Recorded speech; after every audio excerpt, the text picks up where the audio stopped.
Neville. Witness the magic of motion as an act of resistance. The tenderness of skating is leaving, just like the tenderness of this world seems like it's leaving. The People Could Fly on POV Shorts. Tune in December 8th at 10:30 p.m. on WTGX TV, Channel 12. Stay updated with news, alerts, and other valuable information with WTGX Newsfeed. Get the latest news stories that matter from veteran news journalist Tom Ader. Just download the WTGX app or online, WTGX.org. WTGX Newsfeed, your source for stories that matter.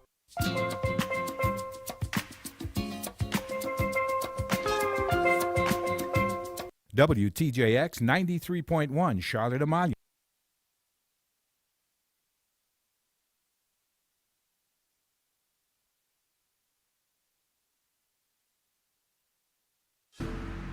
The views and opinions expressed on Analyze This are entirely those of the on-air participants and do not reflect those of the station's board, management, staff, or underwriters.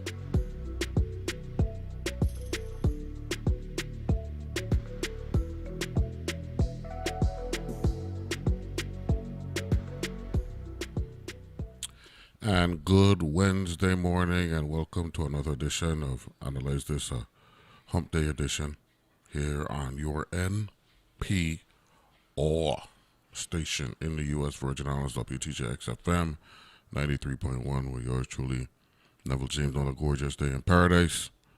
Checking to see if I can see the outline of St. John, which we always have a good angle on, so that'll probably clear up later. During the day. We got a good show today. We got the St. George Village Botanical Garden folk here in the house with us, and then at 9 o'clock, the Crucian Coconut Festival leadership group, they're going to be joining us. So it's an events time of the year, and of course WTGX always plays a part in promoting local events here in the Virgin Islands. So let's get right to it. We got the executive director of the St. George Village Botanical Garden here in the studio, Sarah Brady. Good morning, Sarah. How are you? Good morning, Neville. Thank you so much for having us. You're joined this morning by? I'm here with Marianne Mahoney. I'll let her introduce herself. Good morning, Ms. Mahoney. Good morning. Hi, I'm Marianne Mahoney. I'm on the board of directors and a very active volunteer at the garden. That's what I'm talking about. Young man. Yes, sir. Speaking to the microphone. Yes, sir. Good morning, my big brother. Yes. I do want to thank you for the interview, for us to be on here today, as this is a legendary program, and you're a legendary radio host as well. So this is a big deal. You know what I mean? This is like being at the Emmys. I do want to introduce myself and say I'm Paso Evans. I'm quite a vibrant volunteer over at the garden. I've been working with them on a few projects throughout maybe the span of 2 years now. Yeah, at least. Yeah, so more like a youth liaison in a sense, and I enjoy my role here at the garden with Marianne and Sarah. There you go. You're looking to get invited more often to the show. Label me as such, label the show as such. I appreciate that. So, Sarah, how you been? I've been doing well. How have you been? I'm good. Tell me about how's the botanical garden been doing? The garden has been doing very well. We've been very busy. We had a really exciting Mango Melee earlier this year, which is our main fundraising effort of the year. And we usually have a secondary fundraiser towards the holidays. And so that leads us to what we're here for to talk about today. We are lighting up the botanical garden for the first time. Mm-hmm. And excuse me, we have been talking about this since March. We have been sourcing lights, talking about electrical access, trying to plan this for months now. And it is really exciting to see something different come to the garden. And we are really, really excited to share it with the community. How was Mango Melee?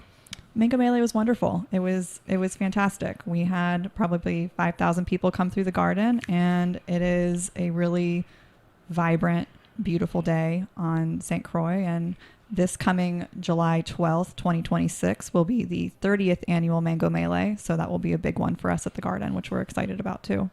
Numerically, how did it compare to previous Mango Melees? I think it was pretty on par for previous Mango Melees. I would say it was successful in the number of people that we had. I would say that we maybe even had more people. The weather was good, and We had over 120 vendors present, which is always exciting. We had lots of workshops. We had lots of activities for children, the Children's Museum. We had Cowboy Steve walking around with his baby donkey that the kids got to ride. It was adorable. So it was a wonderful day. No, I like to tease my guests when they come on the show. Sarah. Uh-oh. Melee. Yes. Not melee. Melee. Melee. Bongo melee. Accent on the first syllable. Okay? You know, I'm trying. No, I go walk with you. You know what I mean? So we good with that. Ms. Mahoney, how's the board? The board is very busy and active. We are meeting on a regular basis. We're focused on making sure we've got the money to keep the projects moving forward.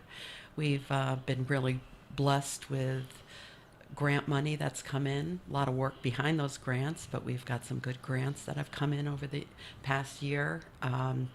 Fundraisers are critical, not only to raise the funds, but also to keep connected with the community and bring more people in, bring more members into the garden. And so the board stays very busy. Mm-hmm. The Orchid Society has a relationship with the Botanical Garden? Yes, we have a wonderful relationship with the Orchid Society. They maintain all the orchid installations in the garden. They have a presence in the back part of the garden where our nursery is. They have a space there.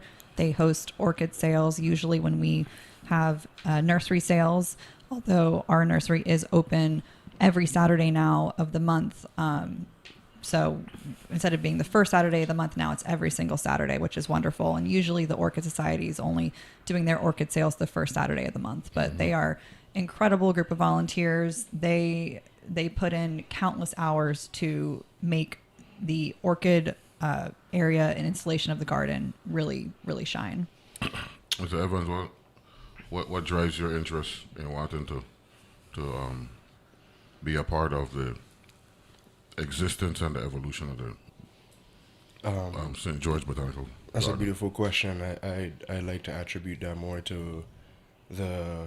Your mother? What has something to do with it? Definitely my mom and my lineage and my ancestry to the island. I feel connected not just to the people, not just to the land, but the flora and fauna. So at first I believed connected with the St. George's Botanical Garden 2 years ago when we did a program.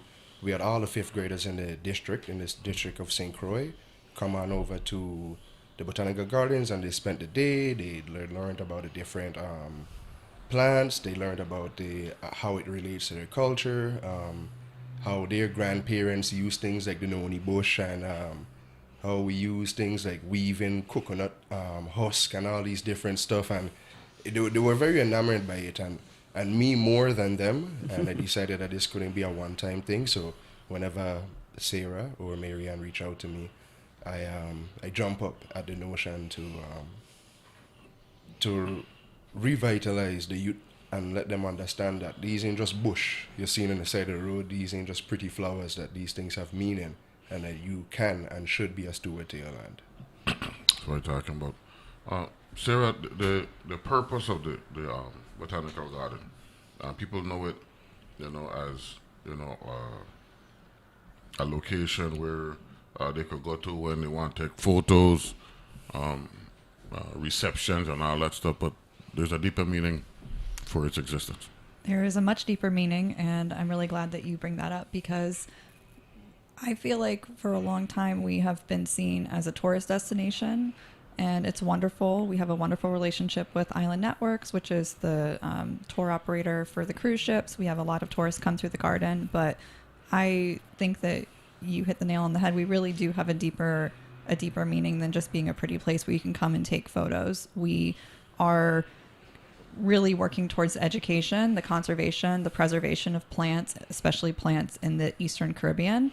And we are really focusing on the ethno-botanical aspect of these plants. What do these plants do for the community? What role do they play in the culture? And I think that we have a really important job. And we are working right now on interpretive signage throughout the garden to really emphasize some of these areas. We are working on a tea bush garden right now, and we're working on interpretive signage for bush tea. Well, I know about bush tea. I know about bush tea down there. No, I'm just teasing. That's awesome. You know. Yeah, that's actually through a very small grant through First Bank. So we're excited to be able to enhance the visitor experience and really focus on that educational aspect. We are working on interpretive signage for the tamarind tree and the cultural significance that tree has. And we are working to get that sign installed within the next month or two probably. And then also work on other interpretive signage for things like the big baobab tree when you first enter the garden property. Mm-hmm. So there are a lot of exciting projects. Mr. Evans, you say you've been there for 2 years now? Yes. And young people played a part in that, right? Oh, definitely. How do we keep young people in the mix? I mean, the Bible says train up a child in the way he should go. So if you don't train up a child, you can't be vexed with the way he go. So I believe us as Virgin Islanders, us as Caribbean folk, we have to keep our children enamored with the things that make us us. You cannot make bush tea for your grandchild, and then when they grow up and have grandchildren and don't make bush tea for them, you want to know what they're doing or what they're not doing. So I believe a lot of things are integral in the culture, in the childhood experience of the Caribbean man, Caribbean woman is not necessarily the same now.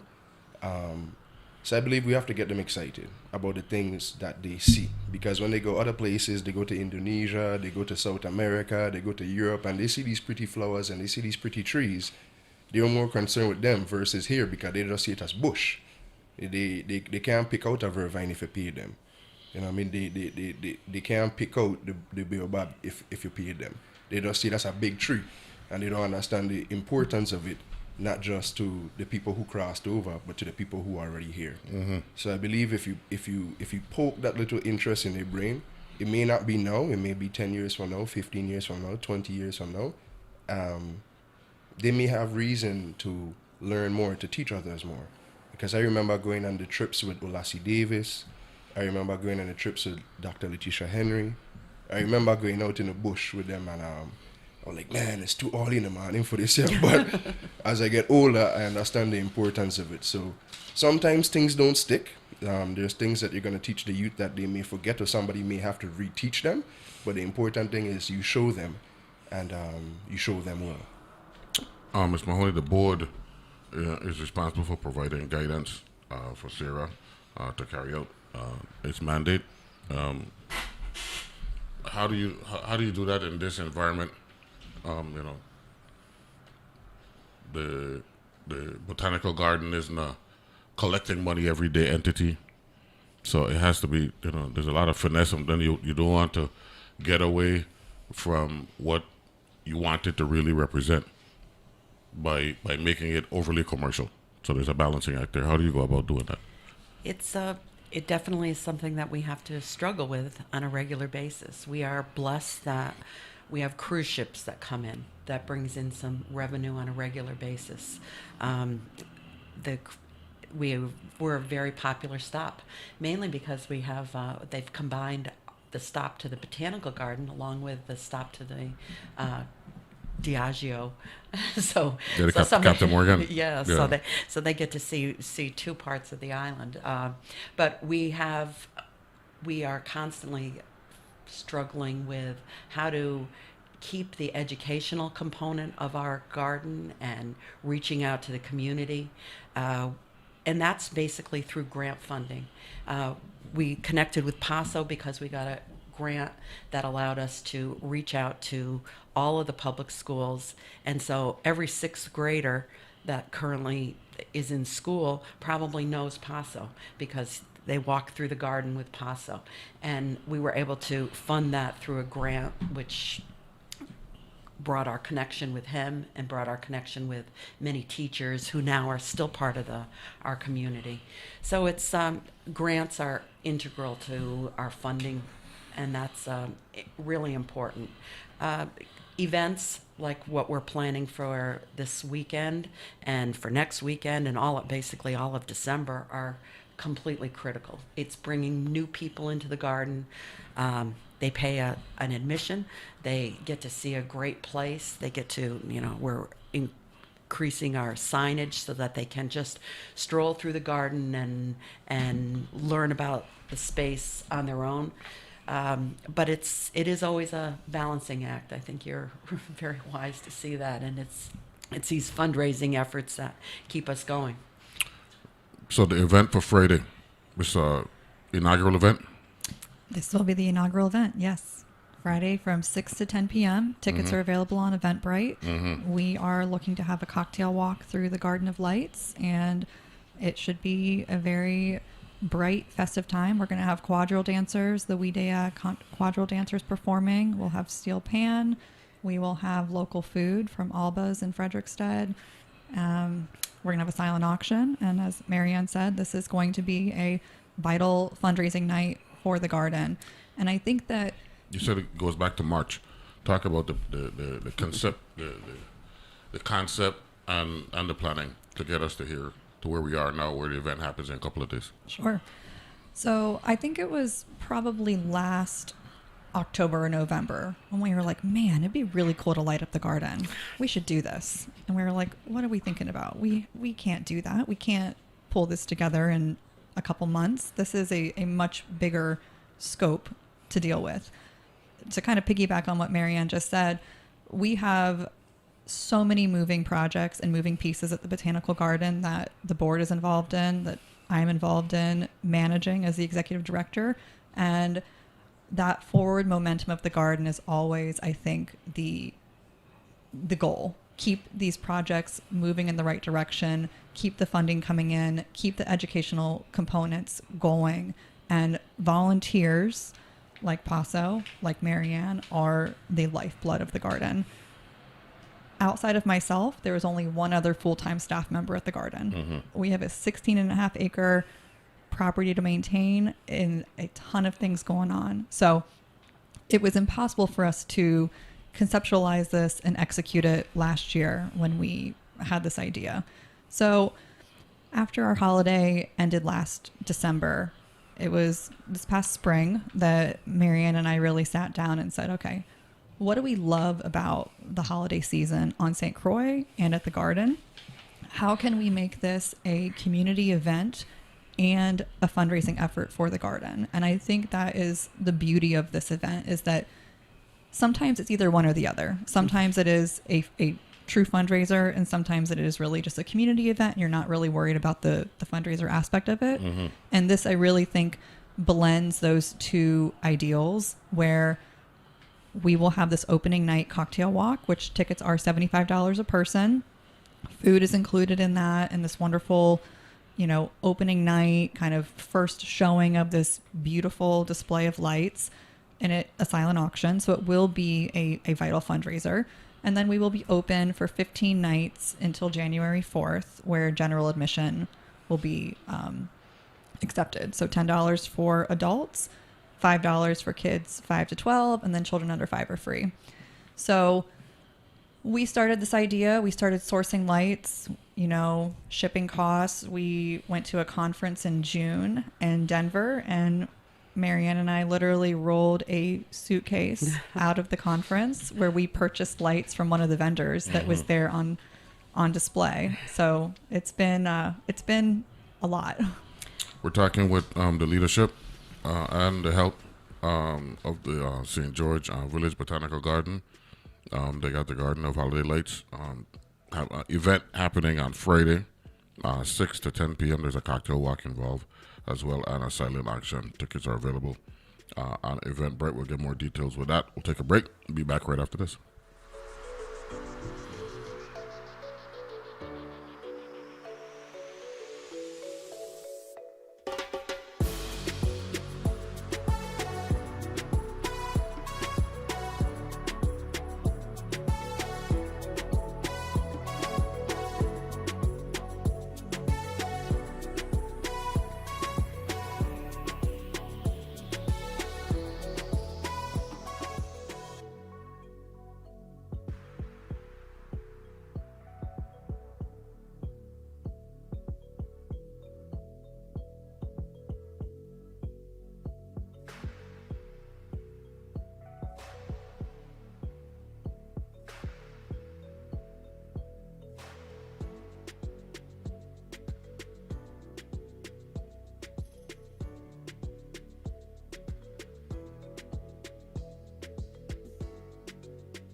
And we're back here to analyze this. And we're talking with the leadership at the St. George Village Botanical Garden. They got the Garden of Holiday Lights event taking place this Friday night from 6 to 10 p.m. down at the village. The Botanical Garden, as we affectionately refer to it here in Estate St. George. So we got Sarah Brady, Executive Director. Marianne Mahoney. She's a member of the board. You got a title? No president, no vice president? Vice president. Vice president. Actually. There we go. That's what we're getting on. Everything good? All is well. Good. Mr. Evans here joining us as well. So, without being redundant, Ms. Brady, the St. George Village Botanical Garden, I don't look at it, maybe you can correct me, as a true commercial entity, because there's a realness to it, right? A cultural component to the property. However, we live in a capitalistic society, and you got to generate revenue, right? You have 2 full-time employees, including yourself. That's correct. Myself and our horticultural manager. Horticultural manager, and then that horticultural manager, I gotta make sure I pronounce that correctly. That's a long word. They're responsible for maintaining 16 acres, you say? That's for correct. the most part. Yes, for the most part. We do have a small. You bring in crew. help from time to time based on events and all that stuff? Yeah, so we do have a small crew of part-time staff. We've got a very small crew of landscaping team that our horticultural manager oversees. We have a nursery manager now that our nursery is ramping up its efforts to be open more frequently. And we do have staff that work in our gift shop part-time. So our gift shop is where you come to the botanical garden to pay your admission fee. And we do support about 40 local vendors in our gift shop. So it is a wonderful place to come buy gifts, and it does, that revenue from the gift shop does help support our efforts. Mm-hmm. So we are a nonprofit. We, as you said, that balance between being a commercial entity and keeping the doors open, and we are a nonprofit. So most of our revenue does come from admissions, from, tourists and from local residents that come visit the garden. Our gift shop has wonderful products that we are able to sell and help support us. And then also grant funding is very important. Mm-hmm. So the Mr. Evans of the world are critical. The Mr. Evans of the world are very critical. In terms of what they bring to the table, given your nonprofit status. Yes. Mm-hmm. Absolutely. Mm-hmm. If I could also add. Of course. We also are very grateful and dependent on the business community in St. Croix. I mean, this event, when you asked us how it started to evolve, we wrote a grant to Diageo, and they gave us our initial funding to start this Garden of Lights program, or month-long event of community outreach and community celebration of the holidays. So it was Diageo that was a real impetus for us to move forward. And since then, we've had many businesses in the community that have become sponsors of this event.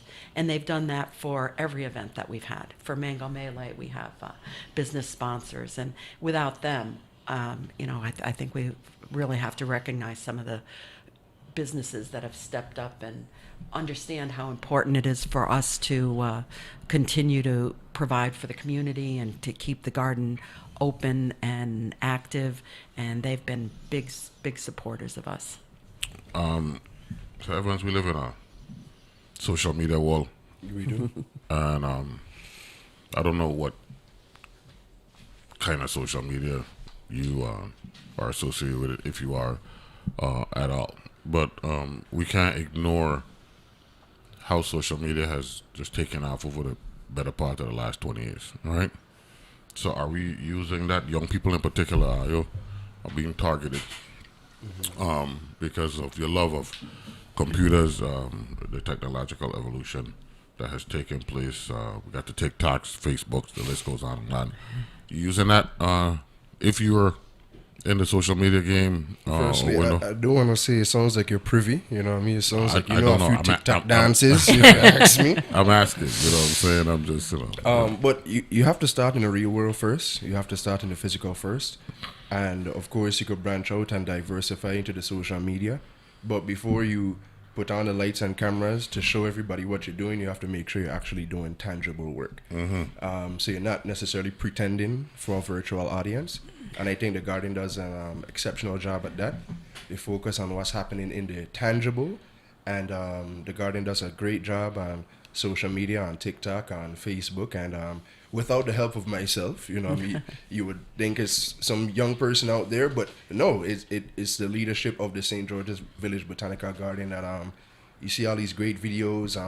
Even if you go on YouTube, you can see videos that's a decade old explaining to you the importance of the K-pop tree, the importance of the mahogany tree. And I think that we're starting to reach the young people because a lot of them don't live in the tangible. To them, the social media is the tangible, so you kind of have to reach them. But I think the Garden is doing it the right way. They're not working backwards. They're doing the work that they've done since the 70s? 1972. 1972. Wow. That is donkey years, as the people would call it. And now they're starting to get into the virtual, and I think it's a beautiful crossover and a beautiful way to diversify the culture amongst Virgin Islands people. Well, you know, one of the things that we strive for here on our NPR station is information. And one of the obstacles that we go up against is misinformation, and social media has been known for that. That's one of the biggest, impediments of social media. So we're hoping folks like yourself are in the business of educating. You mentioned the YouTube clips and all that stuff. So that's the most important thing, though. That what is disseminated from the Village Garden is not only factual, but it actually motivates people to want to know more. Yes, definitely. And this didn't just start now as it pertains to the media. Social media now is like the new Herald. Social media now, it allows people to jump into a world that they would have not necessarily had the access or the resources to contribute to or learn from. And I believe if a youth man from the Caribbean 40 years from now, 50 years from now, could type in St. George's Village Botanical Garden and he could see videos or pictures or whatever the case may be from that era, I think that's a beautiful thing. As we can look back and see videos in the 70s and the 60s and the 80s, a lot of times I watch programs that WTJX puts on about the governors, about Cyril E. King, about Farrelly, and I'm enamored because this is a world that I wasn't even thought of or in any way, and I could tap into this and I could learn and feel connected to my people. So that's what we're trying to emulate here at the Garden. Thank you very much for that shameless plug. You know what I'm saying?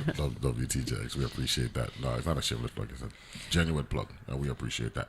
So, let's talk more about what we're doing from 6 p.m. to 10 p.m. All right? Because we got a number of different things going on.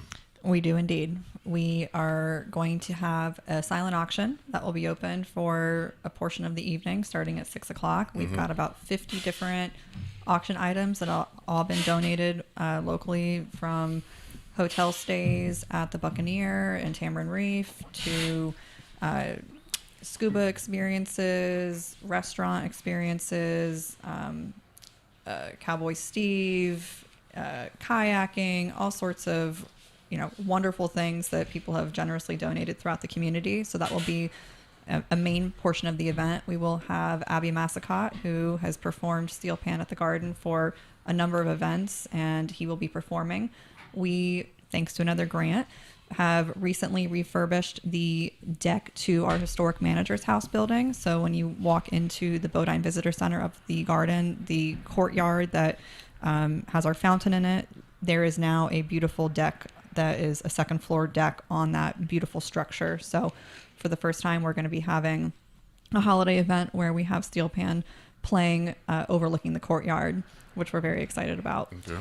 We're going to have holiday-themed cocktails in 2 different bars, and we're going to have food. As I mentioned, local food. We're going to have a couple different dishes in a food section of the garden. We are going to be serving coquito, holiday cookies. We're going to have the quadrille dancers. We've also got the art walk.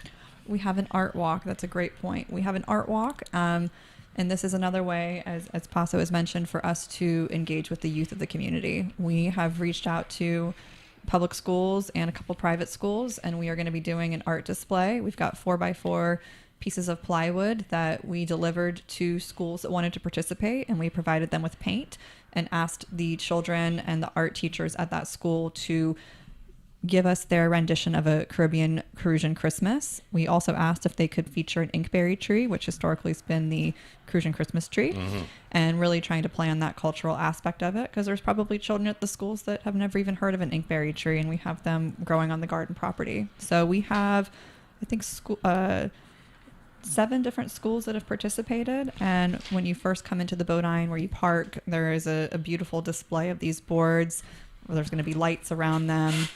And so kids will be able to come as well throughout the season and see the artwork that they participated in.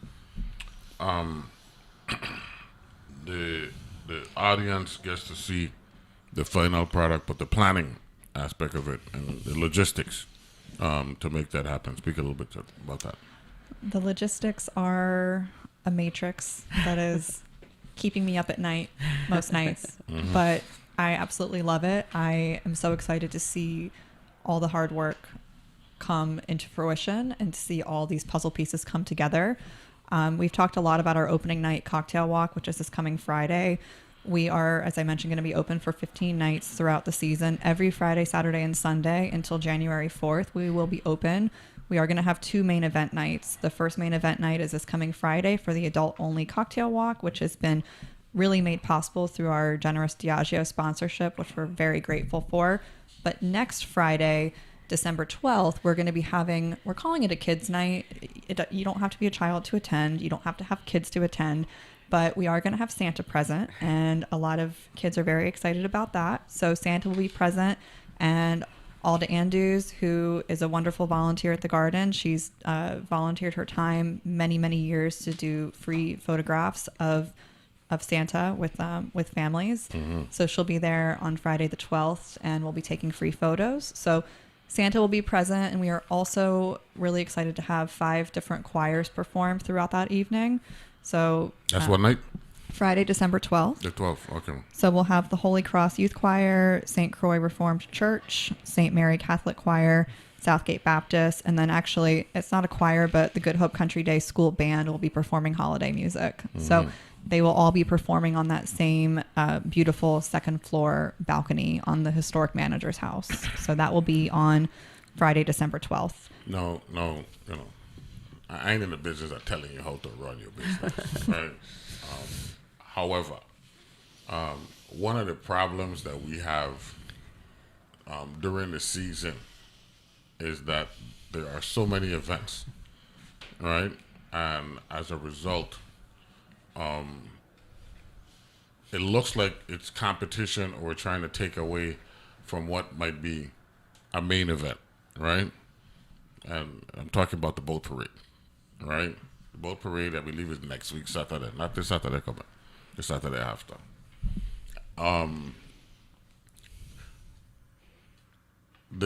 If you're open for 4 weekends in December and the first weekend in January, that's the 15 days, right? Correct. Yep. Right. Shouldn't there be a commitment? I'm not blaming you. I'm just talking about all of the different entities. Shouldn't there be a commitment for some type of collaboration so that we can have support for all of the different entities? Because I'm telling you now, that boat parade thing exploding on a year-to-year basis. That particular night, right? Next week Saturday. So talk about how you deal with that reality. You know what I'm saying? I think that's a reality throughout the holiday season here on St. Croix. As you mentioned, there are so many events, and because we got the Coconut Festival coming up. That's right. This weekend as well. So you're going up against that. Then you're going up against what you're going up against next week with the boat parade and all that stuff. Then the village are open and all that stuff. But the village is good for you because it could be a stop off on the way to the village. You know what I'm saying? So it's a marketing dynamic here. I think that we understand that there are going to be options for people to pick and choose between, and I think that is the beauty of being open for 15 nights. Is I've got lots of friends that have young children. I have a 4.5-year-old myself, and they've decided to come support the garden on December 12th because they have kids they want to bring. And there are people who don't want to go to boat parade. You know what I'm saying? So boat parade is on Saturday, and our event is on Friday. Yeah. So we're hoping. But you're open Friday, Saturday, Sunday. Right. For the 4 weekends in December and the first weekend in January. And I think that we totally expect that Saturday for people to go to boat parade. And that's why we didn't do kind of the main kids night that Friday. We definitely thought as much as we could about the holiday events that are going on, and we don't want to be competition for those other events, especially a staple event like boat parade. And we did our best to, because we're pre-scheduling this months in advance, so it's that kind of. No, the reason why I brought that up, I learned about that, from in high school. We planned an event because every graduating class, you want to take a class trip, so we're trying to raise money, and we were honoring Dr. Arianduz, one of the stalwarts from back in the day, right? And I know you're a historian, so when you get a chance to look up that name, and you're gonna see how influential Dr. Arianduz was back in the day. And so we're selling tickets, and all we're hearing is, man, they got an event going on this week. This was 18. We're 18-year-olds. We're trying to make money, and that's when we realized, and this is a long time ago, that we're a small community. You know what I'm saying? And we got a lot of things going on, and people like to get out. That's one thing I noticed, right? Of course, there's a safety dynamic that's always in play, and if things aren't going well at a particular time, that could undermine people wanting to leave their homes and all that, right? But there's little things, little dynamics like that I'm glad that you've taken that into consideration.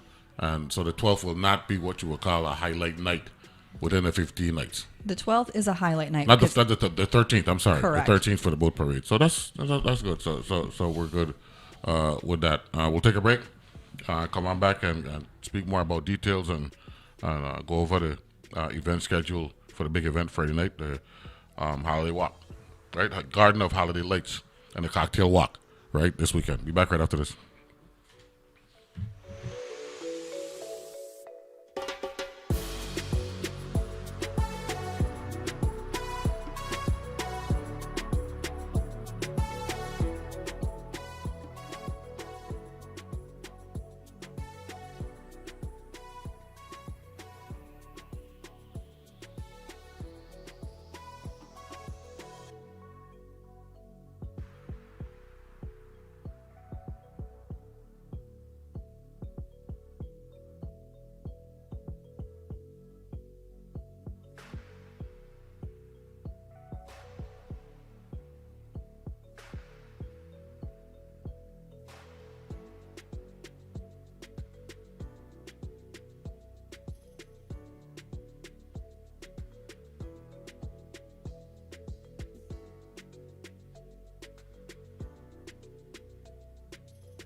And we're back here on Analyze This on the St. George Village Botanical Garden. They're going to be having their inaugural Garden of Holiday Lights event taking place on Friday, December the 5th, right? Correct. 6 to 10 p.m. That's right. We got a cocktail walk. We got quadrille dancers. We got music, steel pan, all that stuff, right? Yep. Ms. Mahoney, you want to mention the other board members so that they don't beat you up when you go back to the next meeting and they say you were here and you ain't call them out? Well, Susan Krager is our president, and she is an incredible volunteer. She leads the board and the garden with a lot of heart and a lot of history, and is not going to be involved in this event because she had to be back in the States, so we're not going to see her for this, but she'll be here for the following weekend for the children's event. And Ms. Mahoney, Ms. Krieger, Ms. Mahoney sent the message. So as soon as she came in, she let it be known that to tell me good morning and the St. Dunstan's linkage and all that stuff. So I just want you to know that she did do the job. Okay, so She's listening. Mm-hmm. She's listening. Mm-hmm. She's our board president. Josh Greenberg is also on our board. Sabrina Wolfer is on our board. She's with DPNR. Mm-hmm. We have Teresa Collingwood. Thank you, Teresa Collingwood, of course, CPA and vital member of our board of directors. Angie Ortiz, who is also very active in the Orchid Society. She brings a lot of great knowledge of the plants and commitment to the Orchid Society as well. And Dr. Colin Clubb. Thank you. Oh, my goodness, yes. He's a new board member, actually. What's the name? Dr. Colin Clubb. Okay. He is the former head of conservation from the Royal Botanic Garden Kew in London. Wow. He is the... How did you get here? He has been doing... He doesn't live on St. Croix. He's been doing a ton of work in the British Protectorate. So he's been doing a lot of work in the British Virgin Islands. Okay. And actually, Susan Krager and I had the pleasure of meeting him along with Josh Greenberg, who is another board member. We met him in Cartagena, Colombia in February of 2024. We are part of the BGCI network, which is Botanic Garden Conservation International. And there is a Caribbean-centric network that has an annual meeting. I guess every 2 years they meet, and we're going to be going to the Dominican Republic this coming April to have another Caribbean network meeting. When they going to hold a meeting in the Virgin Islands? You know? They'd probably love for the St. George Village Botanical Garden to be the have, host. Do we have the capacity, though? How big is the event? I don't think we have the capacity. The event is probably a couple hundred people from a dozen or so different countries. We could knock that out. Yeah, we could try. It'd be a lot of work, but it would be. Think about it. What's really wonderful about that event, though, kind of as a tangent, is that it really brings you together with like-minded people that are dealing with the same types of challenges. Stateside botanical gardens are different than where we are here in the Caribbean. We are dealing with challenges that other botanical gardens don't necessarily have to face. Climate change, hurricanes, lots of different things. And this network brings together people from the Caribbean basin and Central and South America. And so you were really meeting with people that do live on other islands. You know, I was able to meet people that from the Bermuda Botanical Garden and really connect and network. And so that's how we had the pleasure of meeting Dr. Clubb. And he came a couple months later to St. Croix from Tortola.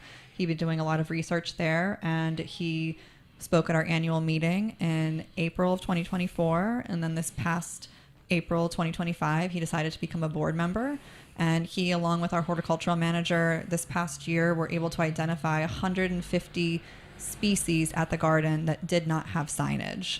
The signage either had never been present or had been destroyed through hurricanes or had been lost over the years. And so we made a really big push to get brand new signage installed about a couple months ago. And so he's a really wonderful, knowledgeable board member. Marianne's been able to go to Kew and see their herbarium, which has 4 million dried specimens. Our herbarium has about 6,000. So for comparison. Well, also,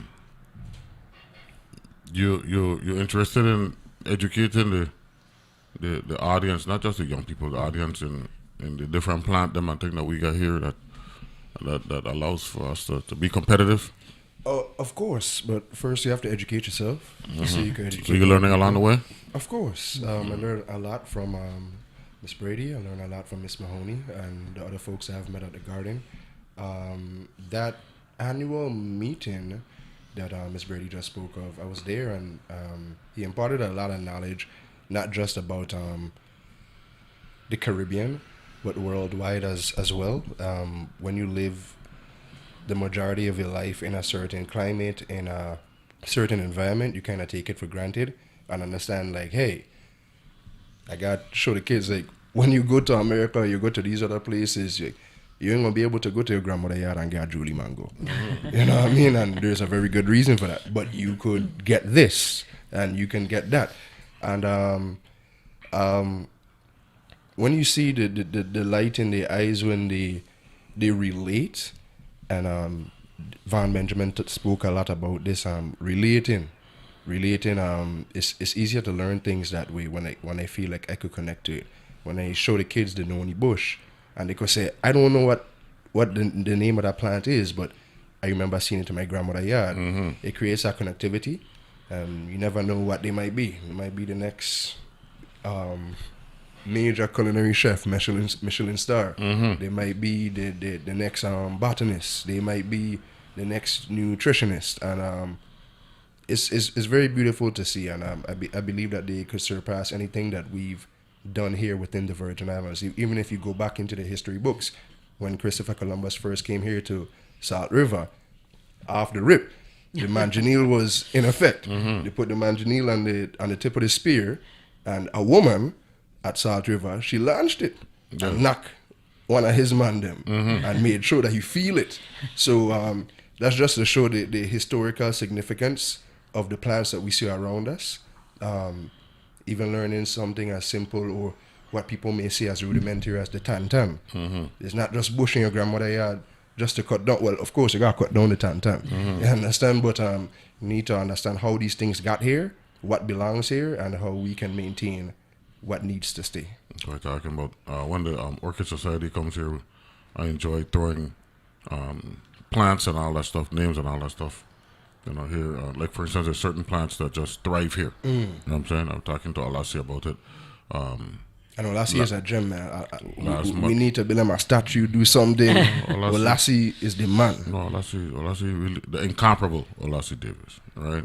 And we're talking about why, like hibiscus and croton and them type of plant that thrive here. You know what I'm saying? So, but when Miss Craig and Miss Talan come here, and you know, I told them about, you know, when I used to go to the University of Miami, you know, way back in the day, and in South Florida, they name a lot of areas after plants. You know what I'm saying? Bougainvillea, right? Vizcaya, all those different areas. You know what I'm saying? So, and they have a historical significance as well. It isn't just about a plant. You know what I'm saying? So that's the reason why I asked that question, because that's part of the attraction of the St. George Village Botanical Garden. You know, there's a historical significance there that and as a history major, and that's me. You know what I'm saying? So that's beautiful. It doesn't mean that other people are like that. You know, because I got my fetishes. I got my, you know what I'm saying? There's certain things I like. I happen to like that. You know, so. I was a history major too, and I think that is actually why I love the garden so much. Is it's this perfect merge of history and culture and botanicals, and those have always been things that I've personally loved. It is really a cultural, historical site that a botanical garden has been built on top of. And I think that is what is so beautiful and so unique about this particular garden compared to any garden that you might go to in the States. You know, there's a lot of beautiful gardens that have maybe more infrastructure or more plants than we do or more signage, but they do not have what we have. We have this incredible property that has gone through generations and generations and generations of turmoil, and there is beauty that has been built on top of that land. And I think that there's a really big story that we can tell there outside of just the botanicals. And part of the reason why the Botanical Garden has lasted is because of competition as well. You know, coming down Midland Road, Crucian Gardens, right? When we were growing up, we take that Sunday drive or whatever it is, and that whole area, that middle part of the island, that middle third, that Bethlehem area there, that's the most fertile land on earth. You could drop anything there. Definitely. Right. And it grows. You know what I'm saying? So that too, is a part of it. I know that we're in the commercial business and all that stuff, but if you could feed off each other, that could actually, I want to use the word, motivate a botanical garden to be even more impactful, which is hard because botanical garden really right now, right? That's a national landmark. It hasn't been. I don't know if it's been designated as such as yet. It has been. Yes, it has. Okay, good. When you come to the garden, look, we have a brand new National Registry sign That's what on I'm the talking about. front of our building. You know what I'm saying? When you go there, you at some place that has legitimate significance, right? And our situation is even more unique, because regionally, right, we're in the Caribbean, right? Nationally, right, we're an American jurisdiction. All these things are things that I don't think we've taken advantage of, Right. enough, but there's nothing stopping us from looking at it and seeing how we can make it even more, the garden is actually instrumental in us being valuable. we are the only accredited arboretum in the Greater and Lesser Antilles, so that also puts us on another literal map. That's what I'm talking about. So, you ready for Friday night? Yes, I'm excited. I actually feel ready. I feel pretty calm about it. I'm really excited about it. I've had the pleasure of, being at the garden many, many nights, stringing hundreds of lights, and I'm in awe of it. I really think people are going to enjoy it. I love Olympic Park personally. My son loves to go there every holiday season and walk through the lights. And I think that this will be another venue for people on St. Croix to get to enjoy. Outside of these two kind of more main event nights, people can come, they can really just enjoy the beauty of the holiday season. The garden is spectacular without lights. And so I think it's going to be really cool to see some of these botanicals highlighted. We have KDM Productions, Kamal Russell, who has been a wonderful sponsor of our event. He's been doing some uplighting for us. So he's going to be uplighting our beautiful baobab tree when you first drive in the garden, and the historic kapok tree towards the back of the property where our Great Hall building is. So we're really trying to highlight the botanicals.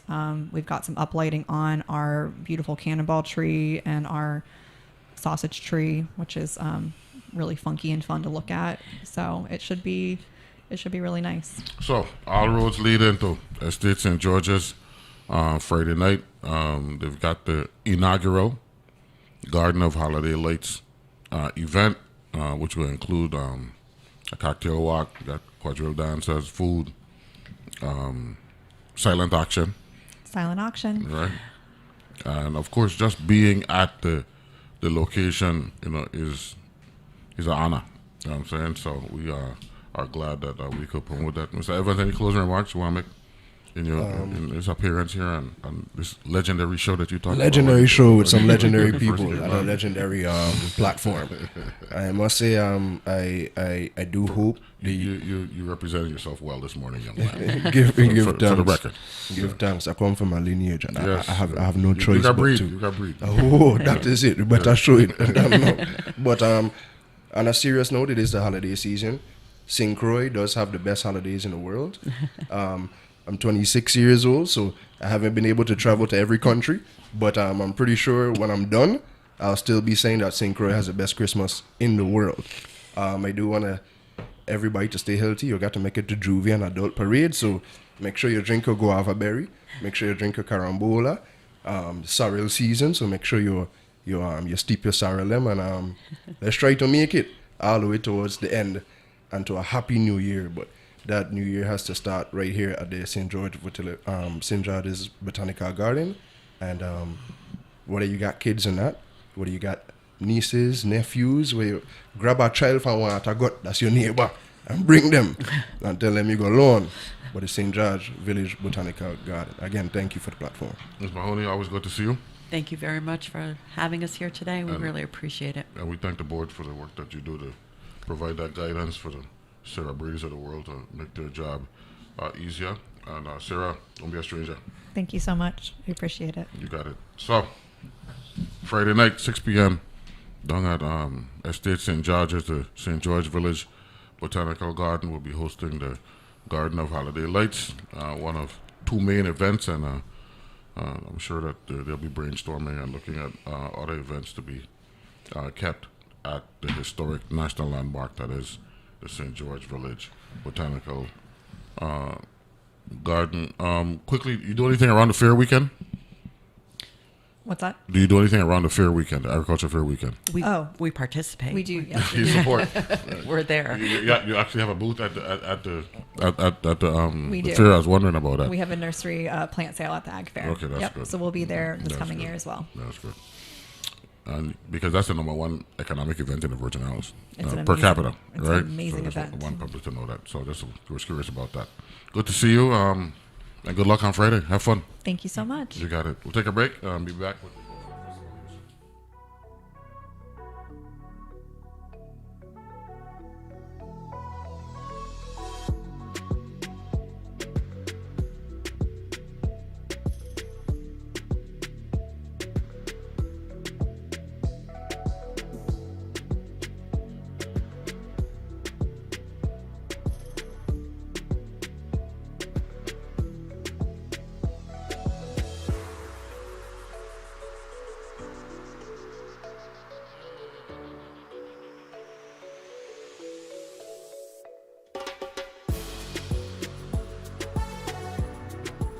The views and opinions expressed on Analyze This are entirely those of the on-air participants and do not reflect those of the station's board, management, staff, or underwriters.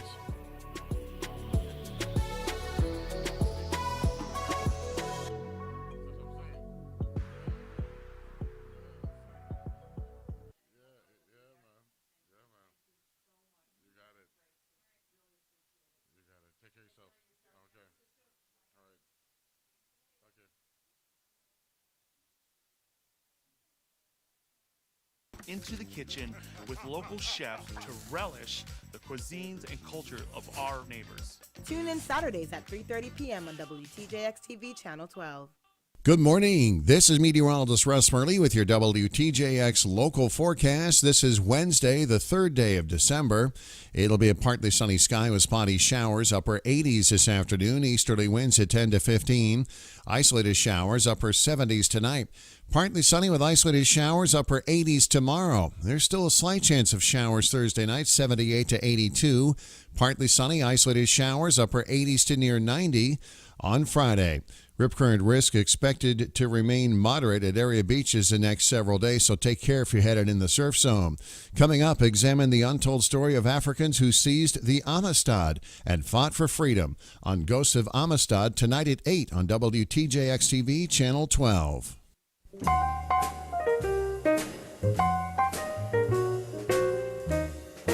WTJX 93.1 Charlotte Amalia, your NPR station in the Virgin Islands.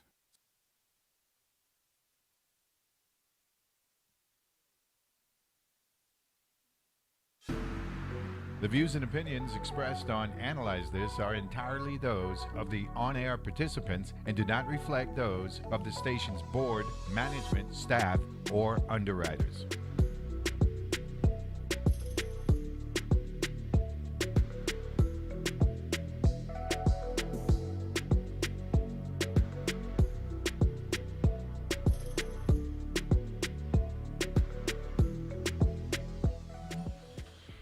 And we're back here. Analyze This. I want to thank the leadership for the St. George Village Botanical Garden for joining us in the early hour.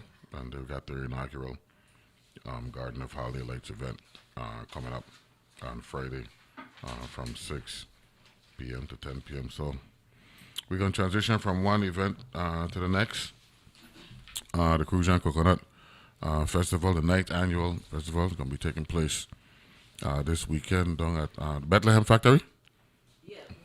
Okay, good thing. So, we got voices here to articulate the importance and significance of this event. So I can just yield to the ladies. Introduce yourself to the audience, if you will. Ms. Muller. All right, I'll start. I'm Keva Muller. I'm heading up marketing for the 9th annual Crucian Coconut Festival hosted by the St. Croix Farmers in Action. There we go. And Tralice.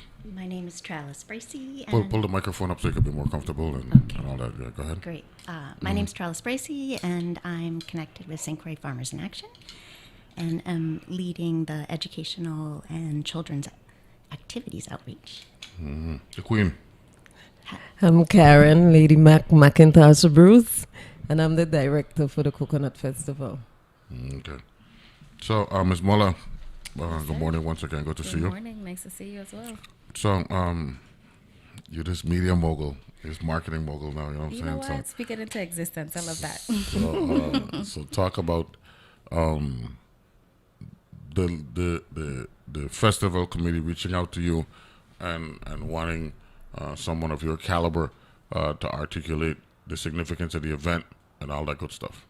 Oh yeah, sure. It's actually not a new thing. So for the past 3 or 4 years, I believe, I've managed the website, making updates to it every year. I've done a little bit of social media here and there, but this year took a more front-facing role since I have the time. Before I had the time, and I'm familiar with the event. I've attended it in the past, even before. I've worked with them. Me and the Edwards family are, we're really good. So this was a no-brainer. And I champion the cause. It's a nonprofit, and I don't know if a lot of people know, but this is an annual fundraiser to maintain the historic site. So we encourage people to come out. There's a lot to do. And we know we're in the brunt of holiday season here in St. Croix, and there's always something to do.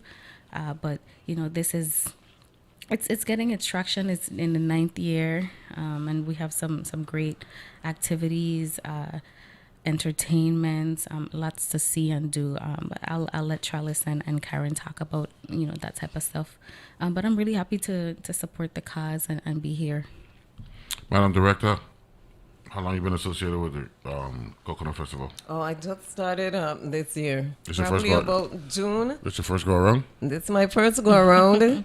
And they were looking for a director. And George Moore is the first person that called me. And I'm like, this time of the year, I'm busy, it's festival time. And I'm working on this documentary. This is a lot, but me being me, don't know how to say no. I said, okay, all right then. And so here I am. And what about it so far? The experience with the team, I mean, everybody has their different coordinators for the different segments of the festival.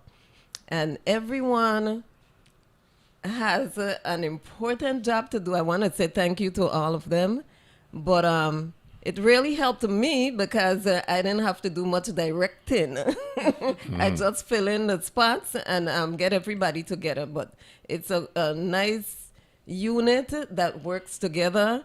Even we cross overlap with our duties. Wherever we see anything needing to be pulled up, everybody pitches in. Tralice, how are you? I'm great. I would totally second what Karen's saying. I'd say I'm not a talker. And Tralice is the talker for the team, of the team. So I'm surprised that she just said, okay. Well, no, I mean, I really appreciate working with this team. I really do. And it's true. We all have different jobs, and we get them done. So, yeah. But if you want, I can talk about what our great activities are. When I first connected... Get closer to that microphone so we could hear your voice more powerfully. Okay. When I first connected with St. Croix Farmers in Action, I was intrigued by the fact that when they kind of brought back Bethlehem from bush to what it is today, they tried to figure out, like, how do we do we create agriculture here in a low impact way? And they planted over 300, coconut trees. And then they figured, okay, well, we could create a coconut festival and do some agricultural tourism. And Tehima is always talking about how, I really want our farmers to catch on to, the fact that we can create a lot of value-added materials and or business people to catch on that we can make a lot of value-added products from coconuts. And so we've been thinking and talking in the community about who does what. And someone let me know that at Mount Victory Camp, they actually teach a class on how to create coconut charcoal. And from the coconut charcoal, they actually make ink. But when I went online and started Googling coconut charcoal, that's a huge industry right now. There are people selling coconut charcoal briquettes. And so a huge part of this festival is about inspiring our community to be self-determined and start to figure out what we can do with what we have. So we actually connected with Good Hope Country Day School and a teacher at Lumako, and they took a class at Mount Victory. They learned how to make coconut charcoal and turn it into ink. You use banana sap to actually be the binder in the powder of the coconut charcoal. And this is what we made from it. Wow. So we will have, so I'm showing Neville a drawing that. Glenn, you can focus in on this. Hold it up. That good? Okay. So talk a little bit about this trellis. Yeah, so the person who did that drawing was Carmen Corradino from Mount Victory Camp. Okay. And the pens we used were made from coconut stems on the coconut palm. And we all learned how to make paintbrushes from the coconut palm tree.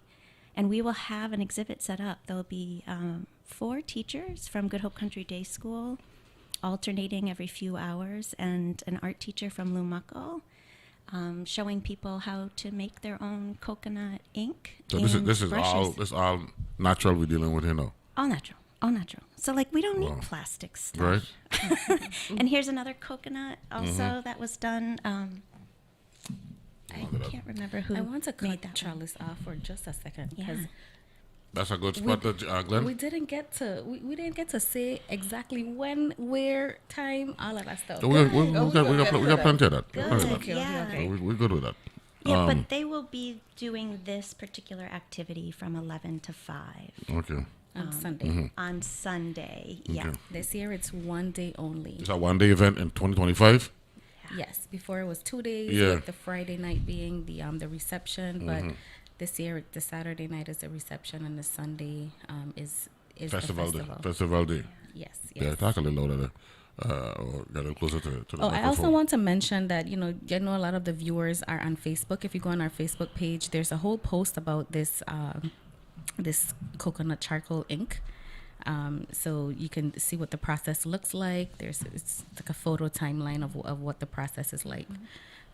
So the festival, it's technically 2 days, but the first day it's the art exhibit, and that's curated. Lucian Downs? Yes, yes, he's back again, curated by Lucian Downs, and it's from 4 to 8 p.m. But what we decided to do this year was include the Taste of Coconut cooking competition on that night. Before it was during the festival, but we wanted to make it a little upscale and provide that's a great way to provide food at the event. So we have art from local artists. Everything is curated and managed by Lucian. The entertainment is Giassi. I'm excited about that. And then we have the Taste of Coconut competition. Teddy. For Teddy's, he's managing that. So we actually still taking applicants for that. You can check out our website, cruciancoconutfestival.net, to sign up. I have a message from one of the coordinators for the Taste of Coconut, so I'll just read it as it is. I gotta hold my phone way. Let's see. Oh, yeah, good. Yeah. Wow. The Taste of Coconut. Tralice, doctor. The Taste of Coconut competition will take place during the art exhibition on Saturday.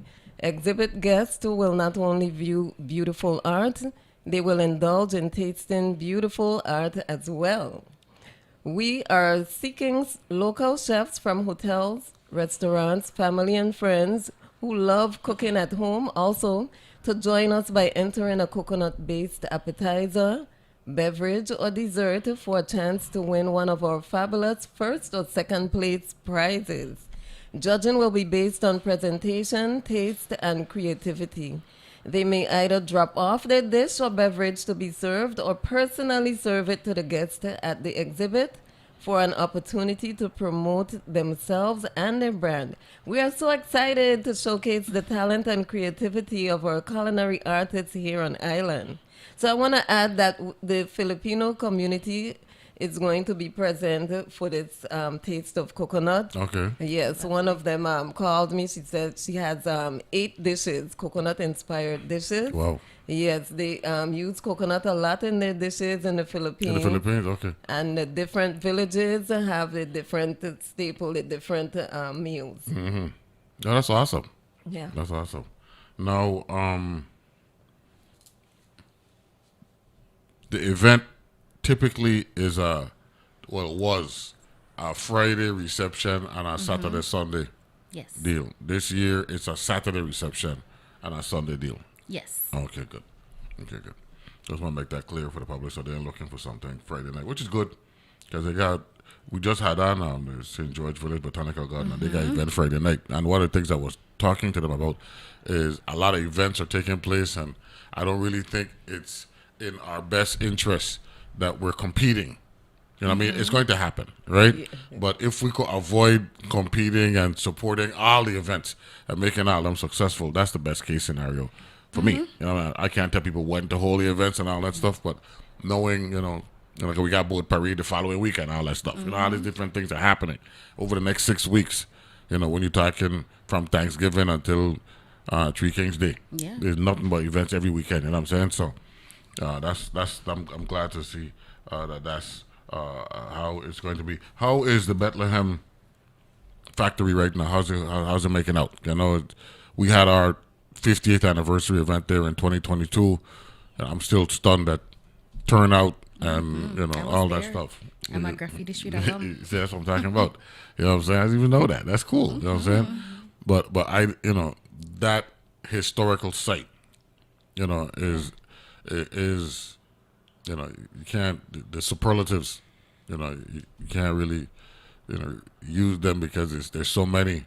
How do we? I know this event actually plays a part in supporting its existence, but there's so much more potential there. Oh, absolutely. And I like to say, like, when I go to the site, I just feel like a Crucian. Like, you know how people say St. Croix, you feel the culture in St. Croix. And like, fun fact, I even had my son's first birthday party there. Wow.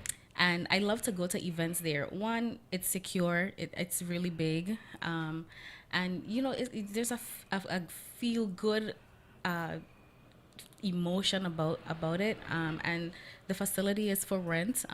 Like you said, we had WTJX had the 50th anniversary gala there. There's numerous events. I'm a member of a sorority. We had a debutante ball there as well. So the facility is available for rent. You can reach out to the St. Croix Farmers in Action. And the grounds is pretty vast. Tralice, if you could tell me if you know the acreage, but it is vast. So there's a lot of space for a lot of activity, and that's exactly what we're gonna be doing on Sunday.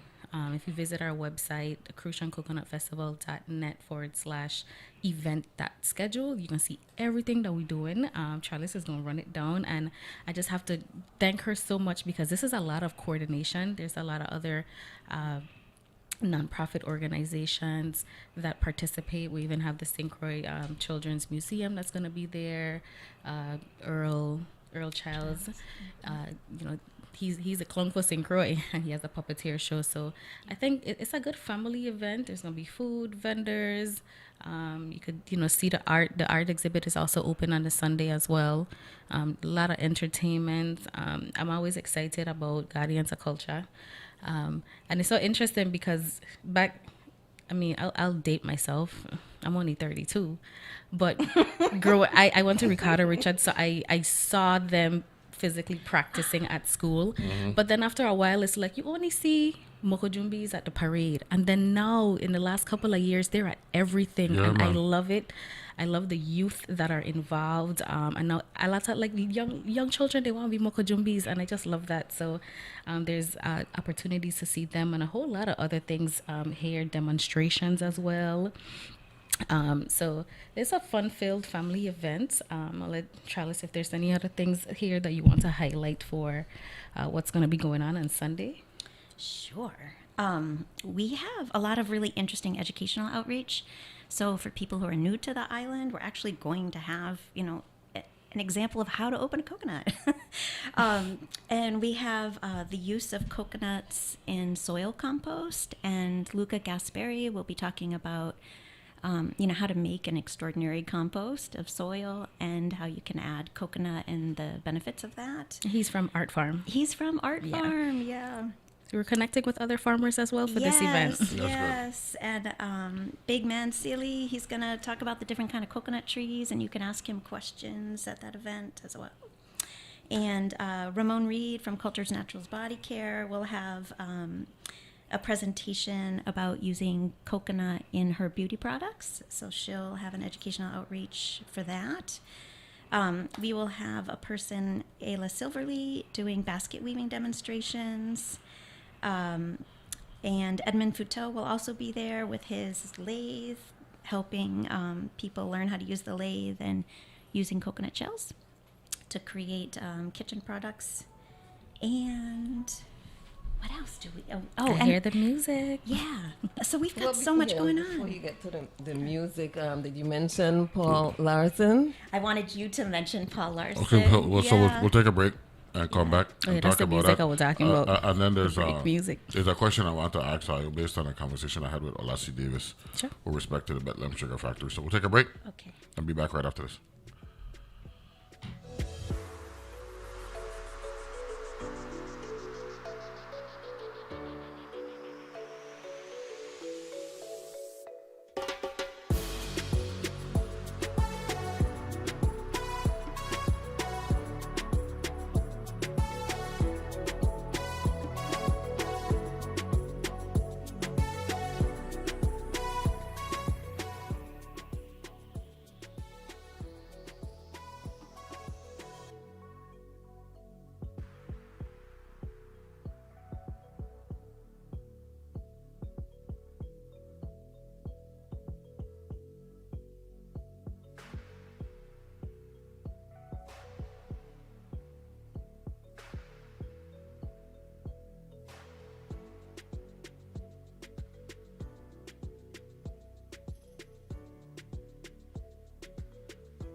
And we're back here at Analyze This. The 9th annual Crucian Coconut Festival will be in effect this weekend. It will be a Saturday-Sunday deal, not the typical Friday, Saturday, Sunday full weekend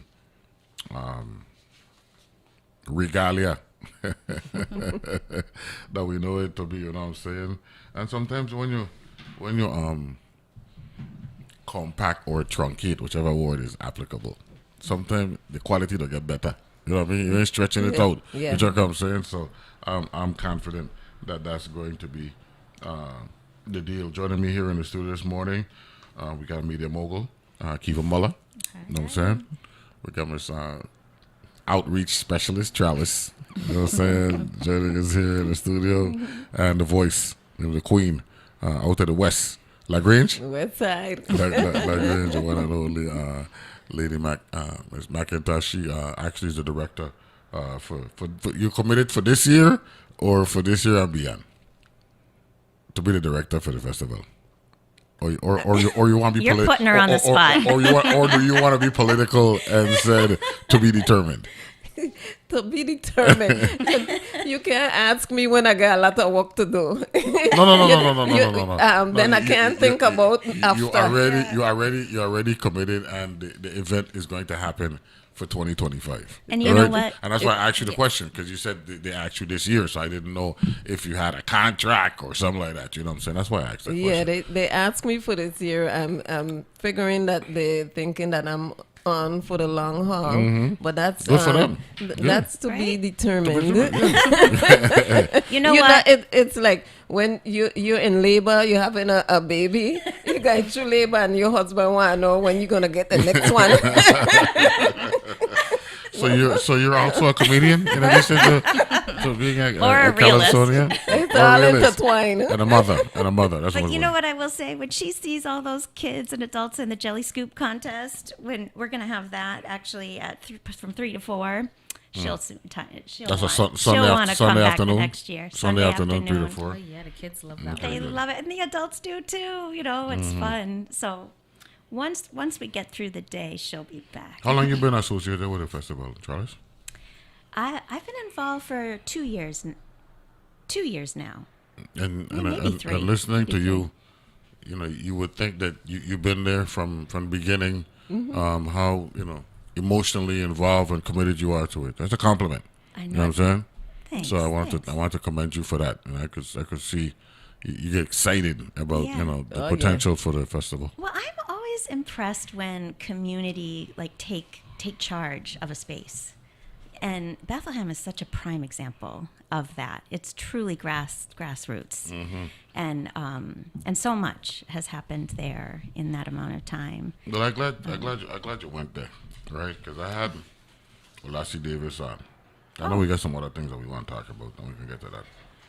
But Olassie spoke of an actual train that used to move the sugarcane from Bethlehem, I believe, down towards Manning's Bay. I think it used to work towards New Works and head south, right? And work its way back and forth, right? Yeah. So I was wondering, is there anything at the site right now that replicates that? And if not, is there anything that we could look at from a government purchasing standpoint to be a replica down there? Because a lot of people don't know that. You know, they know the sugar factory, but they don't know about the actual movement and the transition of the final product and all that stuff. Yeah. Pull the microphone up. Oh, okay. That's not necessarily something that they've been thinking about, but let's long-term plan, because it's really it's a huge part of. He actually wrote a story. Oh, okay. About it a couple of years ago, right? And he talked about the modernization of Estate Bethlehem's sugar factory. You know what I'm saying? Yeah. So, and think of the infrastructure that was involved in laying all of those. That's what I'm saying.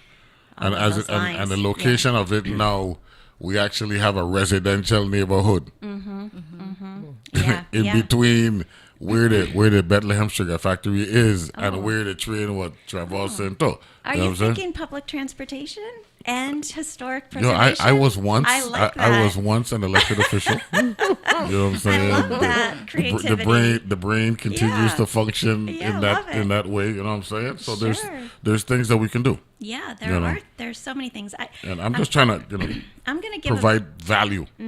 Yeah, that's what it's all about. They do have some exciting things. I'll just give a quick shout out to St. Croix Farmers in Action because they applied for an equipment-only grant through the Community Foundation of the VI. And next week, they are ordering a mango pulp processing machine that'll process 1,000 kilograms of mangoes at a time.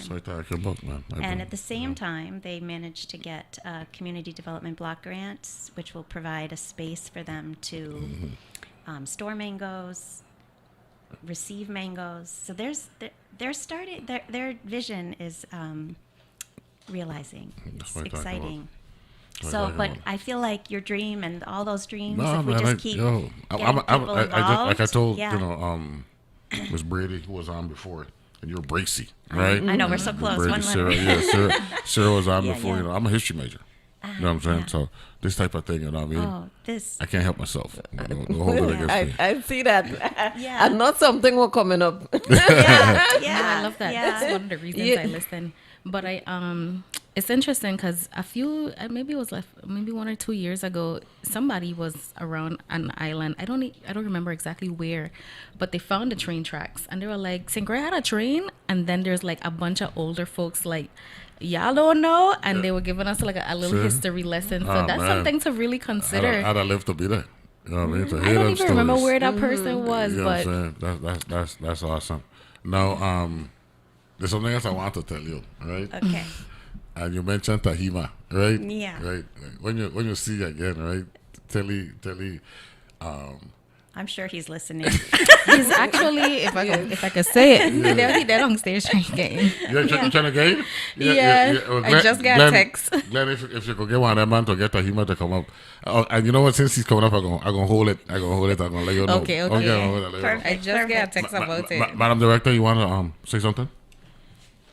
Well, no, I was telling Tralice that don't forget to mention Paul Larson, and anybody out there knows him. I've been keeping track of him. Last week, I noticed this guy outside of Sharky's, and he had some coconut palms weaving stuff, and I look and it's intricate grasshopper that he made from the coconut branches, and I'm like, wow. I'm so glad that we crossed paths. Are you willing to come and showcase, demonstrate how you do these things? And he was happy to do it. I mean, I have to go get him to make sure that he gets there. But that's not a problem to me. As long as he says, okay, he had the birds, he had a basket, the grasshopper, and I could see the children learning how to do this because somebody passed it on to him. So with him passing it on to the younger kids, then we know for sure that it's going to continue. That's awesome. So we're good with that. So are you ready for the festival, man? You put in a lot of work. People know it. The same thing I told the St. George Village Botanical Garden people.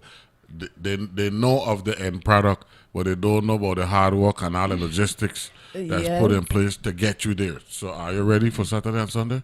We're just about ready. Mm-hmm. We will be ready then. Mm-hmm. So I want to add, of course, I'm a member of the Express Band, and that will be the entertainment for the festival on the Sunday. Mm-hmm. We do have a new song out, so I'm hoping that we could put that out before we leave here today. Okay. So, Glenroy, we're trying to work on some logistics via email and all that stuff. So I'm gonna let you know how we can make that work. Time again. The reception, Miss Muller, Saturday night. What time? It's 4 to 8 p.m. 4 to 8 p.m. Yes. And that includes the art. Yeah, so that's the art exhibit, and it's not really anything. It's not like a program. You just come in and you view the art. It's gonna be up on the walls. Giassi will provide some entertainment. Giassi Clark. Giassi Clark. Yeah.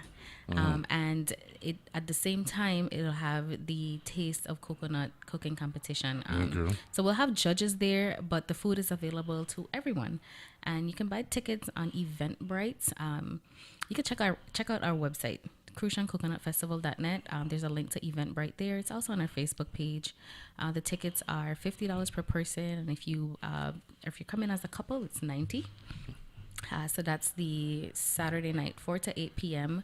I think it's going to be a really, really beautiful evening. I was there last year. I usually don't make it out on the Friday night because I always have to work.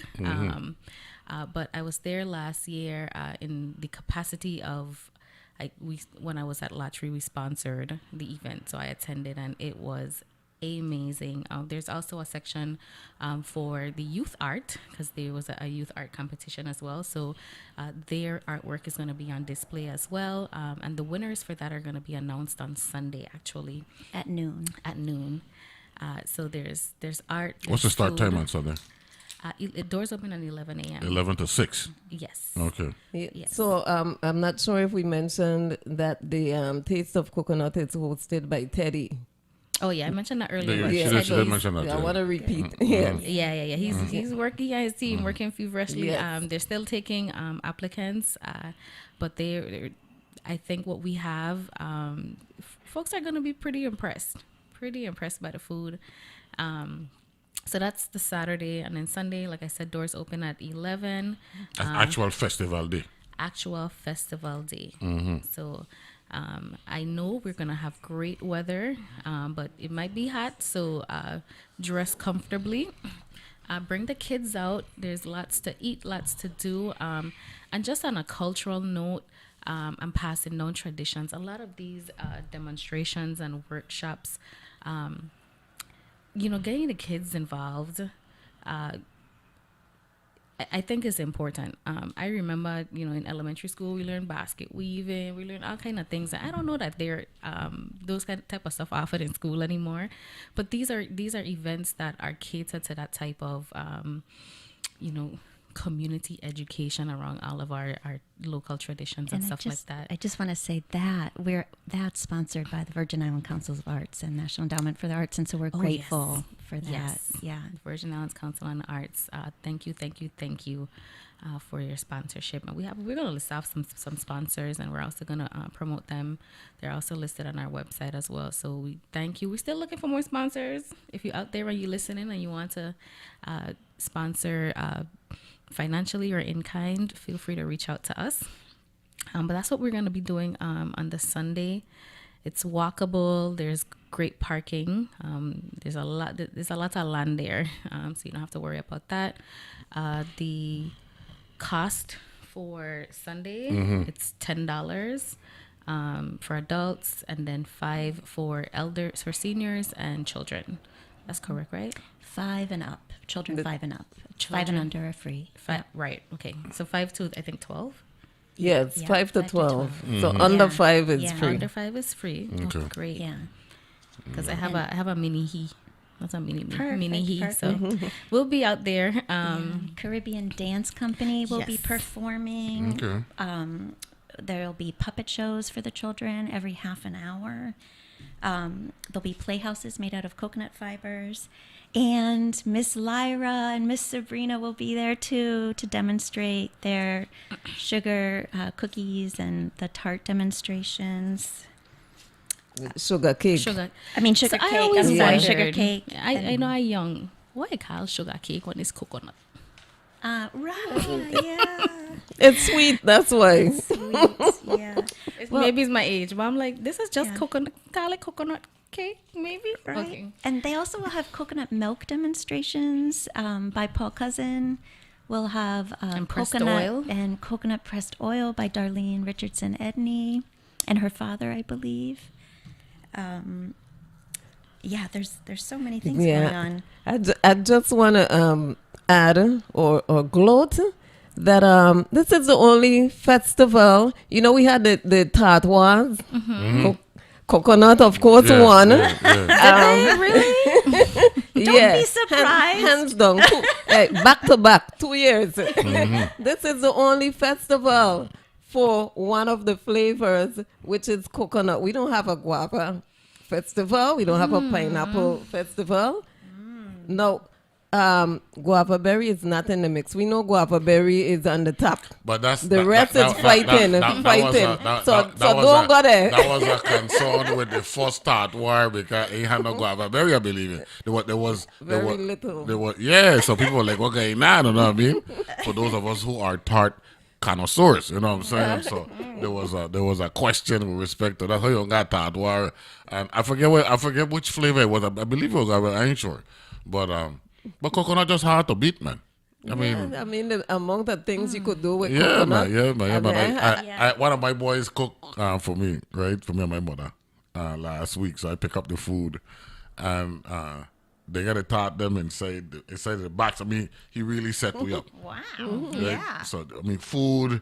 You know, red growth, all that stuff, nice. And then they tart them. And I want to know where the coconut tart. That's the first one I want to know.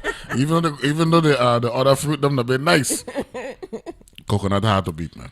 Yeah, so I guess I outnumbered in here, so I ain't even gonna open it. So speaking about the things that we make with coconut, no, don't forget to mention.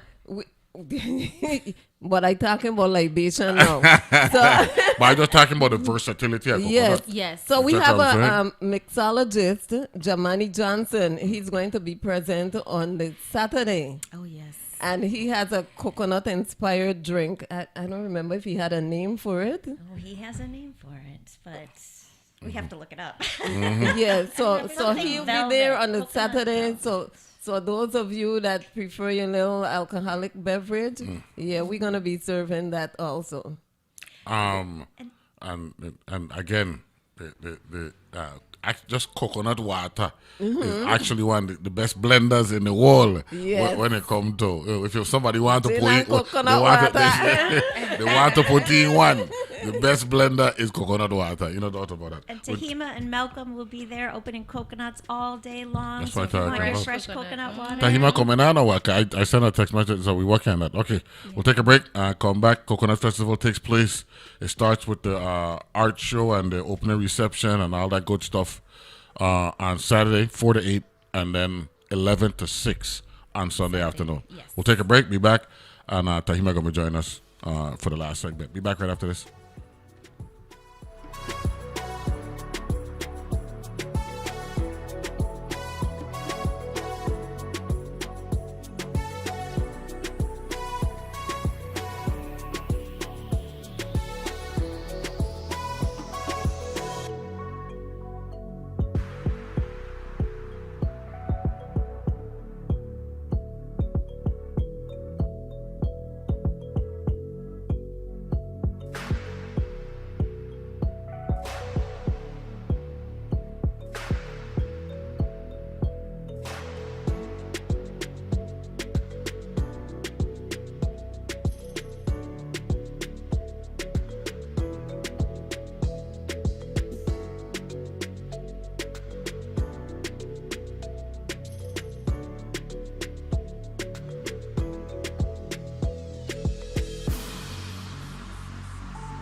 and we're back here at Analysis, and we're joined by the heartbeat of the Bethlehem Sugar Factory facility, the one and only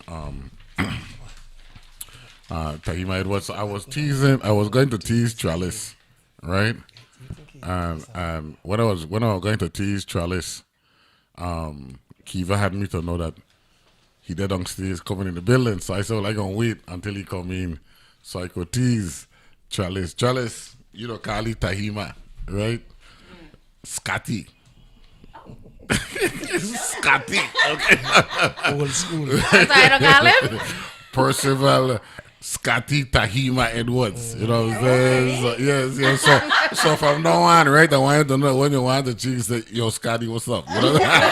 Hey, good to see you, Mr. History Man. All that good stuff. Everything good? Yeah, man. Blessed morning and thank you, Neville. Yeah, no, check this. I was telling them about the train that used to move the sugarcane from the factory down towards Manning's Bay and going through New Works and all that stuff, right? And you're a history buff.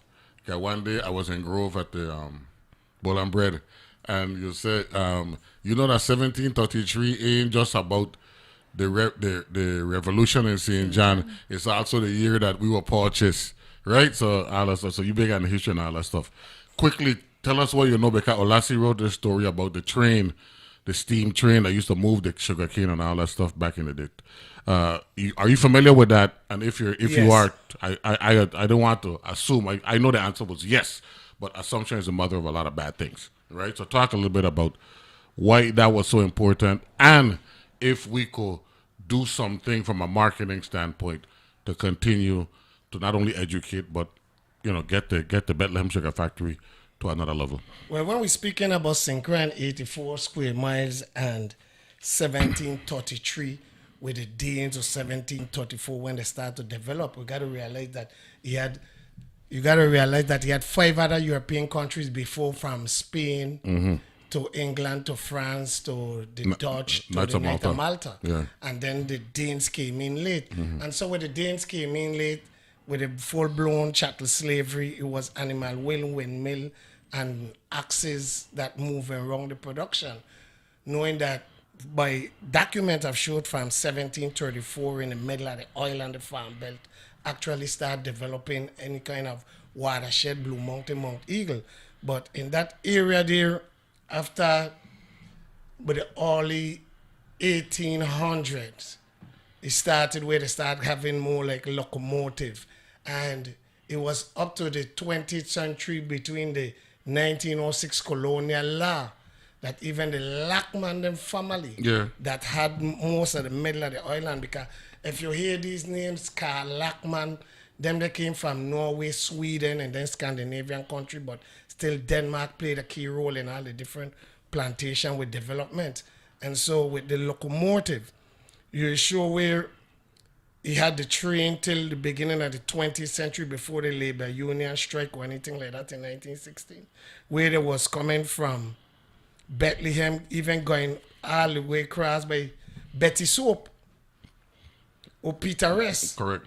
And so when I hearing those trucks being to Peter Rest or Betty Soap, just to carry wherever commodity to the custom house in Christiansted or custom house in Fredericksted, interested with some of the locomotive track that in 2005, when we take our trip to St. Kitts and Nevis, we were fascinated to know that they still were holding on and they locomotive trade when they closed down in 2005. For real? And today, as recently as 20 years ago, the train track were running through. Yeah. Wow. But then now still they're giving out St. Paul's and those other rural area, sugarcane area, is a tourism attraction. But here in St. Croix, we had it also with that locomotive history and train track, and for especially those of you, with the Lackman family. For those of you who just heard him mention the name Lackman, he was a Swedish landowner and an investor who bought the Bethlehem estate, right? And this is information that we got from Olasi, right, with the intention of modernizing the sugar operation. This is 1902. Okay. We're talking 120 years ago, you know what I'm saying? So this is significant. This was always a pleasure to have Tahima. I gonna say Scotty Tahima in the studio. I then watching now, like, okay, we in history class. I tuned in. I love it. I'm going from left to right like a tennis match. You know what I'm saying? So it's good. Scotty, the evolution of the, I call you Scotty intravenously, don't hold it against me. The evolution of the Crucian Coconut Festival, that has to mean something personal for you. Well, knowing that by 1998, when St. Croix Farmers in Action drafted the articles and bylaws and get our good standing in 1998 with the Lieutenant Governor's office, we have been always champion the mango or the coconut as a product, knowing that St. Croix have over 300 years of sugar cane. So it wasn't just a cosmetic thing to get the sugar factory back into our consciousness. There's also an economic and a viable crop that I wanted to promote, revenue stream, things of that nature. Yes, because when you understand the history of, if you go back 1733, 1734 to present, with the cover over with Captain Morgan and Cruz and Rum, that cover over, that is over 300 years of sugarcane production. So with farming our articles and bylaws from 98, we say, well, we have to pick a product when you're speaking about agriculture. So we started out with mango, and Tralice just explained to you from then is only now we just was successful.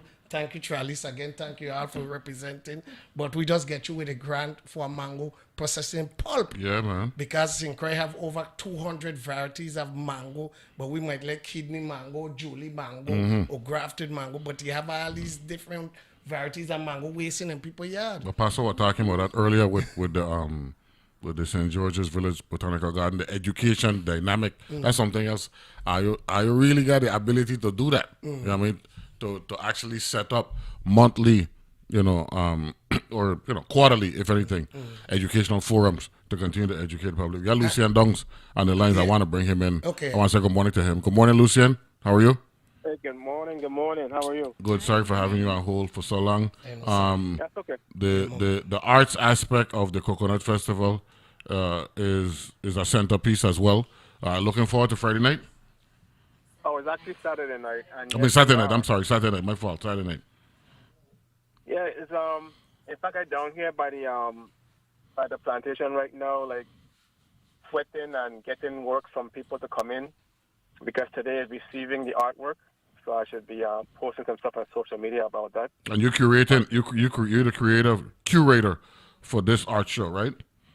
Yes, sir. For the past I think 4 years, 3 to 4 years. That's good. That's good. We're definitely. So so we decided to like elevate it a little bit, and instead of it just being like a little walkthrough, to make it an actual event. And I think every year has gotten better and better, and this year is going to be even better. That's awesome. I mean, the work that I'm seeing so far, I'm just amazed by it. That's one thing in Croix. I said before, talking about 84 square miles, but this place has a lot of talent.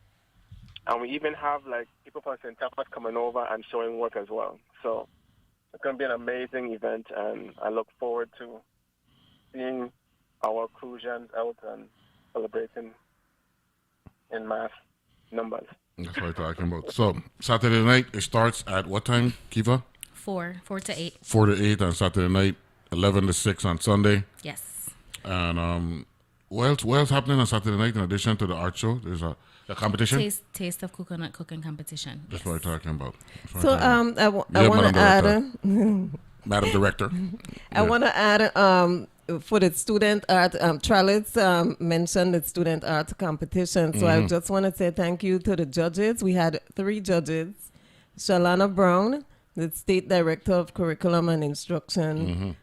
She's a heritage storyteller, visual artist, and documentarian, as well as a board member of the Caribbean Museum Center for the Arts. Monica Marin is the chief curator of DPNR, Division of Libraries, Archives, and Museums. She's also a social artist, educator, and arts administrator on St. Croix. And Lisa Mudhurst is the executive director of the Caribbean Museum Center for the Arts and a graduate of the Corcoran School of Arts and Design. That's what I'm talking about. I got virtual who's who. Judge, that's a good thing. Yeah. So, Tralice, you ready? Sure. You ready for Saturday and Sunday? Putting a lot of work. Yes. No, totally ready. It's always worth it, right? In the end, it's always worth it when you when you engage with your community. And really, like, if community doesn't gather, how do you have a social fabric, right? How long you been living in St. Croix now? We moved here 2010. Wow. Yeah. And you've fully entrenched yourself into our culture and all that good stuff. Oh yeah. It's a beautiful culture. You're originally from where? Yeah. Maine. Oh yeah. Wow. Well, yeah, it's cold. There you go. Yeah, but a tiny island So in Maine. what was it like moving from nice, beautiful Maine to heaven on Earth? Right. It was actually a huge transition. We lived on a tiny, small island that was only 1 by 2 miles. So St. Croix. One of our employees here actually lived in Maine. I went to school in Maine. Peaks Island. He talked about Peaks Island and all that stuff. Yeah. So I went to college in Portland, Maine, and Peaks Island's right off the coast. That's what I'm talking about. Yeah. That's a no. great I went to Portland. Portland's beautiful. It is. But you really can't touch it. You look outside. You can't really touch it. With all due respect. I can't argue. I really can't. It's a special place. Yeah. There's so many layers. Tahima, what's it like when you're hearing? Slide the microphone over. Tahima, what's it like when you hear people actually showing I don't want to say a greater love, but just a special kind of love for what we have as attributes here in the Virgin Islands that we probably don't appreciate enough. Well, I'll put it this way. Pull the microphone up there. I'll put it that not that we don't appreciate. Just enough. I said enough. Enough. We appreciate it, but not enough. Meaning that. Yeah. Former Senator Carlton Dow was at the legislature, and he said that tourism is 80% of our territory gross domestic product, and the rum industry is 20%. And when you hear that, we're saying that with the 9th annual Crucian Coconut Festival, we have a product that in if St. Croix have 230 estates, every estate got a coconut tree. Don't care what estate, Judith Fancy, Grove Place, wherever estate, east, west, you have a coconut. So now, we're demonstrating to you now that the benefits, if there's flour, you can make oil demonstration, sugar, because we're seeing what's taking place from Venezuela, Caracas, to Puerto Rico, which is about 600 miles over the Virgin Islands, 550 of the Panama Canal from Caracas, about 800 miles. And so between the cruise ship that we're promoting and the warship, right, docking in, fighting for position. And so when it comes to food security as a people, all we're trying to do with the Crucian Coconut Festival team is keeping coconut alive for 2020. Great tie-in. That's your theme. I like that one. I like that one. But what we're also doing is we also want to heighten awareness and consciousness, right, as to where we are now, right, and where we need to be. If you're going to talk food security, that's a whole different discussion, you know what I'm saying? But it's a valuable discussion that we need to have. I need to have on a regular basis, not just cosmetically, but substantively, so the public will really understand, how serious a situation we're in, where we are consuming about 95, 97% of imported food, and that, that's not sustainable, and it's not healthy.